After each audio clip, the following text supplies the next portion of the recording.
Abbott seeks to pardon man who killed Black Lives Matter protester and wanted to hunt Muslims.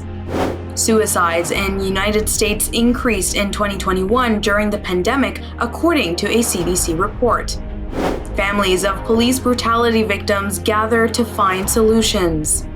Developing countries face years of difficulty. Next week's Shawwal moon will end Ramadan with a rare hybrid total eclipse of the sun.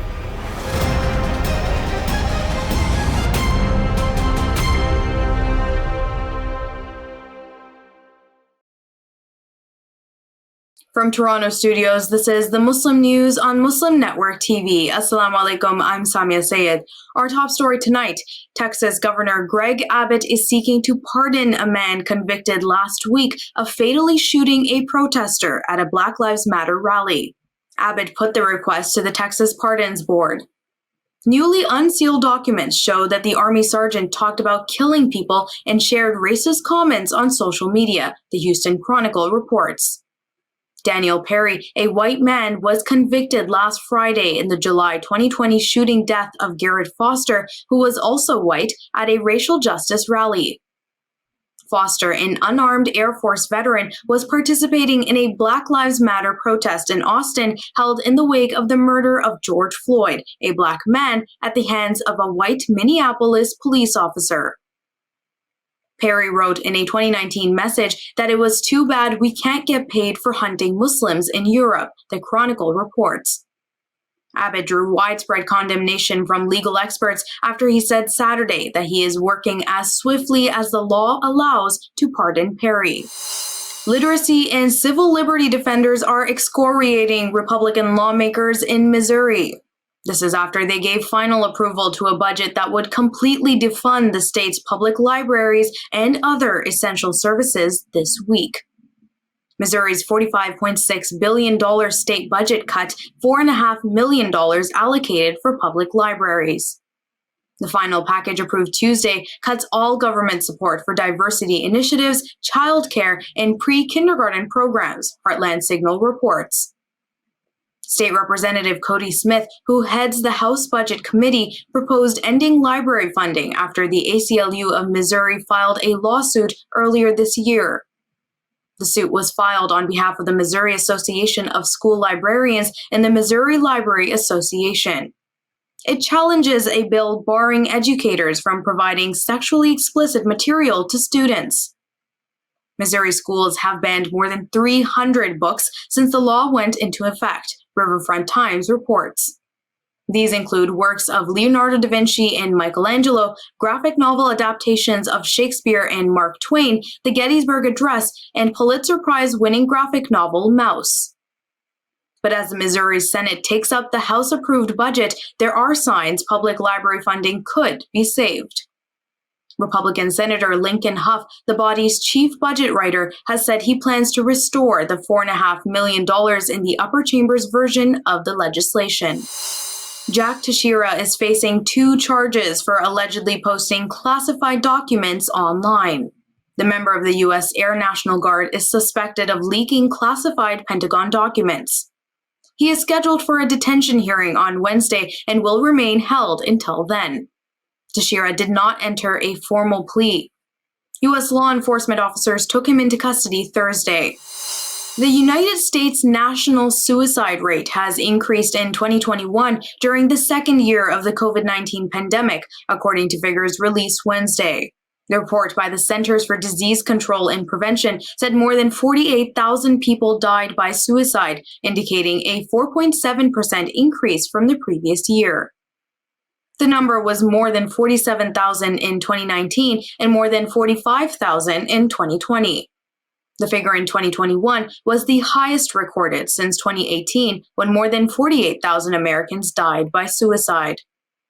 The report did not provide any specific reasons for the increase in 2021. The data showed suicide was the second leading cause of death among individuals aged 10 to 34 and the 5th leading cause among those aged 35 to 54. Men were 4 times more likely to die by suicide in 2021 compared to women, the data shows. Minneapolis on Thursday became the first major American city to permit unfettered broadcast of the Muslim call to prayer, or the Adhan. It allows the Adhan to be heard over speakers 5 times a day, all year round. The Minneapolis City Council voted unanimously to amend the city's noise ordinance, which has prevented some morning and evening calls at certain times of the year. Jelani Hussain is executive director of the Minnesota chapter of the Council on American Islamic Relations. He said after the vote, a nation founded on freedom of religion makes good on its promise. Mayor Jacob Frey is expected to sign the measure within a week. Thursday's vote, which took place during Ramadan, marked a years-long struggle to allow more calls to be broadcast in Minneapolis. 3 years ago, city officials worked with Dar al-Hijra Mosque to allow the Adhan to be broadcast outdoors daily during Ramadan. The city allowed year-round broadcasts last year, but only between 7 a.m. and 10 p.m. During a recent public hearing at City Hall, Christian and Jewish leaders expressed support for extending the hours for the Adhan. Observers also noted that church bells regularly toll for Christians. Coming up is a story on how families of Black victims who had been killed by police or gun violence brainstorm an action plan. So stay tuned and we will be right back.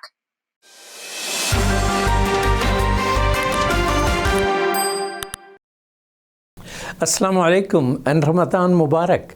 I'm here to ask you to support something which we are watching right now, Muslim Network Television. Just like PBS, NPR, or even your masjid, we depend on your donations. We broadcast Muslims, we put Muslims on air, we bring good news, we counter negative media with positive media. And here is an example. When the terrible earthquakes hit Turkey and Syria, Muslim Americans donated $100 million within 5 days. That was more than what US government gave in the same time. Getting our news out is what Muslim Network does. This Ramadan, stand for your community. Donate to Muslim Network. Do it now. Visit muslimnetwork.tv. Thank you so much, and assalamu alaikum. Welcome back. Families of Black men killed by police or gun violence have come together to brainstorm how to turn their grief into action to prevent continued police violence. The panel was held by civil rights organization National Action Network on Wednesday in Manhattan. It included family members of Eric Garner, Ahmaud Arbery, George Floyd, Trayvon Martin, Tyree Nichols, Amir Locke, and Botham Jean. The families talked about their collective efforts to keep the memory of their deceased loved ones alive in some ways through the implementation of police reform. On Tuesday, Memphis passed the Driving Equality Act in honor of Tyree Nichols, banning traffic stops for secondary violations like overdue registration or broken lights. Nichols died in January following a violent traffic stop captured on body camera footage that shows officers striking him repeatedly. 5 officers have been charged so far in connection with his death. The passage of the George Floyd Policing Act has also been an ongoing battle for police reform advocates. That legislation would improve accountability for police misconduct, restrict certain harmful policing practices, and enhance transparency and data collection. The foreign ministers of China, Russia, Pakistan, and Iran have reiterated respect for the sovereignty, independence, and territorial integrity of Afghanistan. This was during an informal meeting on Afghanistan Thursday in Samarkand, Uzbekistan. They underscored that all members of the international community have interests in a stable and peaceful Afghanistan. They said they see the country as a venue for international cooperation rather than a stage for geopolitical rivalries. They also emphasized deep concerns about terrorism and the security situation in Afghanistan. Terrorist groups based there continue to pose a serious threat to regional and global security, they say.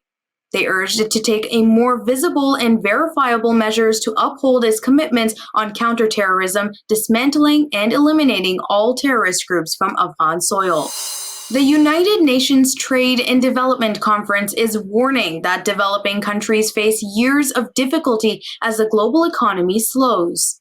The UN agency expects global growth in 2023 to drop to 2.1%, compared to 2.2% projected in September 2022. During ongoing World Bank and IMF spring meetings in Washington, D.C., the UN agency called for a bold international economic agenda. It said developing nations face a projected foregone income of $800 billion and battling unprecedented debt distress. Global growth is expected to be lower than earlier projected, signaling a potential economic downturn, according to the agency.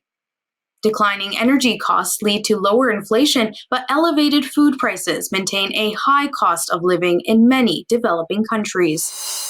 The U.S. says there is no evidence to suggest Egypt is supplying Russia with lethal weapons. This was after a leaked American document claimed Cairo secretly planned to supply rockets to Moscow. Egyptian President Abdel Fattah al-Sisi planned to manufacture 40,000 rockets for Russia, according to the Washington Post. The report cited a portion of a top-secret document dated February 17th. Sisi reportedly directed officials to keep the production and delivery covert to prevent issues with Western nations. National Security Council spokesman John Kirby said, "We've seen no indication that Egypt is providing lethal weaponry and capabilities to Russia." Kirby said the Biden administration wants to obtain answers as soon as possible to identify where the breach took place. 1 in 4 children in Bangladesh under 5 years old are physically stunted due to mainly poor diet and malnutrition, according to a national health survey released Tuesday. Poverty, child marriage, and lack of access to nutritious foods are among the major causes behind poor nutrition in rural Bangladesh, health experts say. The results mark a gradual improvement compared to past rates of stunted children, said the survey. 4 years ago, the rate had been 31%, according to the preliminary results of the Bangladesh Demographic and Health Survey 2022. No improvement was registered in child nutrition in the report, with the rate of overweight children not decreasing, the survey said. Currently, 22% of children under 5 are underweight, unchanged from the 2017 to 2018 survey. The UN's World Food Program previously emphasized the need for food assistance and improved dietary diversity in the South Asian nation. An Israeli Supreme Court ruling has ended a 30-year property dispute between a right-wing funded developer and an East Jerusalem family. The original owner of the property, Musa Samarin, died in 1983. Samarin sold the house to a family member, Mohammed Samarin, before his death. Mohammed had received a license from Musa to live in the home for as long as he wished because he had taken care of Musa for many years. His receiving of the house was undisputed by Musa's 2 sons, who at the time were living in Jordan. In 1987, the Samarin family home was mistakenly classified as absentee property, according to the absentee property law enacted in 1950. This law states that the property of a person who is an enemy country goes to the custodian of absentee property, a government position. Even though the Samarin family had been living continuously at the residence, an affidavit had been filed claiming the property as absentee. In 1988, the residence was sold to a developer known to be backed by extremist right-wing organizations. Though the error was corrected in 1989, in 1991, a lawsuit was filed to evict the Samarin family from their home. Back and forth of eviction and defense claims filed the next 19 years culminated in a 2019 when the magistrate court ruled to evict the Samarin family. Though the Samarin family appealed to the district court, it was rejected.